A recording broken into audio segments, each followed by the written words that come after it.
వర్ధిల్లాలి కావ్య కృష్ణారెడ్డి గారి నాయకత్వం, వర్ధిల్లాలి తెలుగుదేశం పార్టీ, జోహార్ ఎన్టీఆర్, వర్ధిల్లాలి నారా చంద్రబాబు నాయుడు గారి నాయకత్వం, వర్ధిల్లాలి నారా లోకేష్ బాబు గారి నాయకత్వం. అందరికీ నమస్కారం. మా ఆహ్వానాన్ని మన్నించి ఈరోజు ఈ కార్యక్రమానికి సభాధ్యక్షులుగా నిర్వహిస్తున్న మన కావలి నియోజకవర్గ అభివృద్ధి ప్రదాత పెద్దలు గౌరవనీయులు కావ్య కృష్ణారెడ్డి గారికి, మరియు కావలి పట్టణ అధ్యక్షులు గుత్తుకొండ కిషోర్ బాబు గారికి, మరియు జనరల్ సెక్రటరీ జ్యోతిబాబురావు గారికి, మరియు మాజీ ఏఎంసీ చైర్మన్ మల్లిశెట్టి వెంకటేశ్వర గారికి, మధుబాబు నాయుడు గారికి, మాజీ municipal vice chairman Bharat Kumar గారికి, మరియు వేదికలు అలంకరించిన పెద్దలు మరియు ఆర్యవేశ సంఘ అధ్యక్షులు తటవర్తి రమేష్ గారికి, మరియు ఈరోజు ఈనాటి మా ఆహ్వానం మన్నించి వచ్చిన డిఎస్పి శ్రీధర్ గారికి, కందుకూరి సత్యనారాయణ గారికి, మరియు ఇక్కడికి వచ్చేసిన తెలుగుదేశం పార్టీ కుటుంబ సభ్యులందరికీ, బంధుమిత్రులకి, ప్రింట్ అండ్ ఎలక్ట్రానిక్ మీడియా వాళ్ళందరికీ కూడా పేరు పేరున నమస్కారం తెలియజేస్తున్నాను. చాలా సంతోషంగా ఉంది, మాటలు రావట్లేదు. కానీ ఈరోజు మన శాసనసభ్యులు నా మీద పెట్టిన ఈ బాధ్యతని సక్రమంగా నిర్వర్తిస్తానని, మరియు అగ్రికల్చర్ మార్కెటింగ్ చైర్మన్ ఒక పదవి, ఒక అలంకారం కాదు, ఒక బాధ్యత అనేది నాకు తెలుసు. నాన్నగారి దగ్గర నుంచి కూడా నేను చూస్తూ ఉన్నాను. ఎన్ని పదవులు వచ్చినా, ఎంత ఎత్తుకు ఎదిగినా, ఎంత డౌన్ యారో అయినా ఆయన వాడే టూ వీలర్ మీదే వెళ్తూ ఉంటారు. ఎంత ఎదిగినా, మరియు ప్రతి ఒక్కరికి కూడా అందరి మనసుల్లో దృఢంగా ఆయన నాటుకుపోయారు. ఆయనే మాకు ఇన్స్పిరేషన్. ఈరోజు 2014 ఎలక్షన్స్లో ఓసీ జనరల్ లేడీ అయ్యాక నాన్నగారు నా దగ్గరకు వచ్చి రావటం, నేనున్నా నీ వెనకాల, నీకెందుకు ఏం భయం లేదని చెప్పటం, ఒకే ఒక్క మాట అంతే. ఆయన నా మీద పెట్టుకున్న నమ్మకాన్ని నేను నిర్వర్తిస్తూ, మరియు తెలుగుదేశం పార్టీ ప్రతి ఒక్కరు కూడా నన్ను ఆదరిస్తూ, మరియు ఆ రోజు తెలుగుదేశం పార్టీ నాకు మున్సిపల్ చైర్పర్సన్గా ఇచ్చింది 2014 నుంచి 19 దాకా. మరియు తెలుగుదేశం పార్టీ అధికారంలో వచ్చాక ఇప్పుడు ఏఎంసీ చైర్మన్గా అవ్వటం అనేది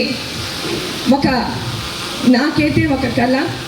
అది కృష్ణారెడ్డి గారి ఆశీస్సులతోటి నాకు రావటం అనేది నా అదృష్టంగా భావిస్తున్నాను. థ్యాంక్స్ అన్న.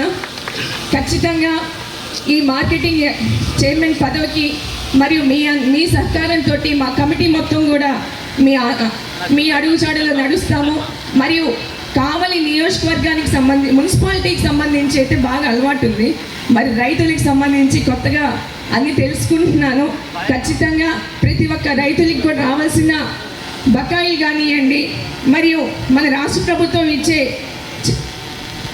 పండించిన ప్రతిదీ కూడా వాళ్ళకి అందే విధంగా చేస్తామని చెప్పనని, మరియు ఎక్కడెక్కడైతే పొలాల్లో లింక్ రోడ్స్ ఉంటాయో ఆ లింక్ రోడ్స్ కూడా ఏర్పాటు చేసి, మరి గౌరవ శాసనసభ్యుల సహకారంతో కావలి నియోజకవర్గాన్ని అభివృద్ధి పదంలో మన the best AMC marketing committee తెచ్చుకుంటామని చెప్పని తెలియజేస్తున్నామన్నా.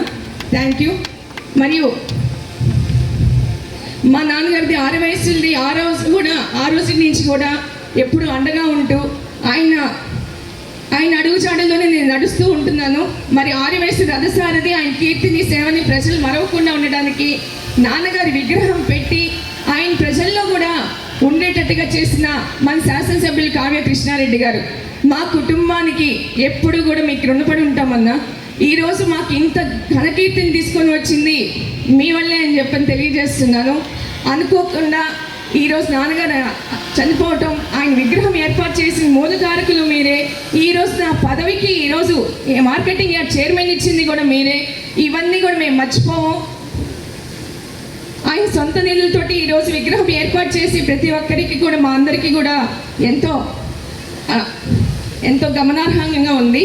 మరియు ఈరోజు అగ్రికల్చర్ మార్కెటింగ్ చైర్మన్గా మా కమిటీ సభ్యులందరికీ కూడా శ్రీ చెంచం గారి శ్రీనివాసు గారికి, శ్రీమతి తుమ్మల రమణమ్మ గారికి, శ్రీమతి కొప్పోల లక్ష్మి గారికి, శ్రీ లేలపల్లి సుధీర్ కుమార్ గారికి, శ్రీ మొగిలి విజయ్ కుమార్ గారికి, శ్రీమతి సూర్య జయశ్రీ గారికి, శ్రీ దద్దాల ప్రభాకర్ రావు గారికి, శ్రీమతి జయమ్మ ఎల్లమ్మ గారికి, శ్రీ బుక్ష ప్రసాద్ నాయక్ గారికి, శ్రీమతి ఉపనీతి హెప్సిబా గారికి, శ్రీ పెనుమల్లి శ్రీనివాసరెడ్డి గారికి, ఇడిముక్కుల పవన్ గారికి, శ్రీ గణేష్ రమేష్ రెడ్డి గారికి, శ్రీమతి తాళ్ళూరు విజయమ్మ గారికి, వీళ్ళందరం కలిసి కూడా మేమందరం కలిసి కూడా మార్కెటింగ్ యార్డ్కి మా వంతు సహకారం అందిస్తామని చెప్పని తెలియజేస్తున్నాను.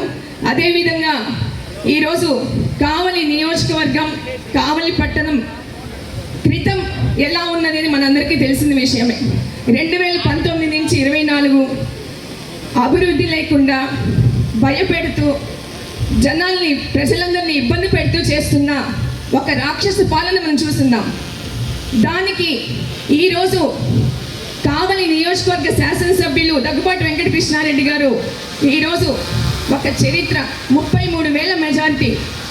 కావలి నియోజకవర్గ శాసనసభ్యుల్లో ఎంతోమంది పెద్దలు పరిపాలించారు, ఎవరికి అంత మెజార్టీ రాలే. ఈరోజు ఈ 33,000 మెజార్టీ ఒక చరిత్ర, ఇంకా ముందు కూడా రాబోదు అని చెప్పని తెలియజేస్తున్నాను. అంత చరిత్ర కలిగిన మెజార్టీ తెచ్చిన మన నాయకులు కావ్య కృష్ణారెడ్డి గారు. ఈరోజు కావలి పట్టణంలో తూర్పున తుమ్మలపెంట రోడ్డు కానివ్వండి, మరి పడమర అండర్ బ్రిడ్జిలు కానివ్వండి, ఉత్తరం డబల్ రోడ్ మున్సిపల్ ప్లాట్స్ నుండి మద్రపాడు వరకు రోడ్ వేయటం కానివ్వండి, దక్షిణ వైపు రింగ్ రోడ్ ప్రతిపాదనలు, ట్రంక్ రోడ్ ప్యాచ్ వర్క్స్ నుంచి ముస్నూర్ వరకు కానివ్వండి, ఇవన్నీ కూడా కేవలం 15 నెలల్లోనే అధికారం వచ్చి కావలి పట్టణం కానివ్వండి, నియోజకవర్గం కానివ్వండి, ఎన్ని అభివృద్ధి పనులు జరుగుతున్నాయో మనందరం గమనించాలి. ఊరికే పదవి తీసుకొని ఎవరు ఉండల. పదవి ఎందుకు ఇచ్చారో ఆ పదవికి అలంకారంగా కాకుండా పదవి ఒక సర్వీస్ పోటీగా చేస్తున్నాం ఈరోజు తెలుగుదేశం పార్టీ ప్రభుత్వం. మా కావ్య కృష్ణారెడ్డి గారిని చూసుకొని మేమందరం కూడా ఆయన అడుగుజాడలు నడుస్తామని చెప్పని తెలియజేస్తూ, నాకు ఇక్కడ ఈ అవకాశం ఇచ్చిన పెద్దలందరికీ కూడా ధన్యవాదాలు తెలియజేస్తూ, జోహార్ ఎన్టీఆర్, జోహార్.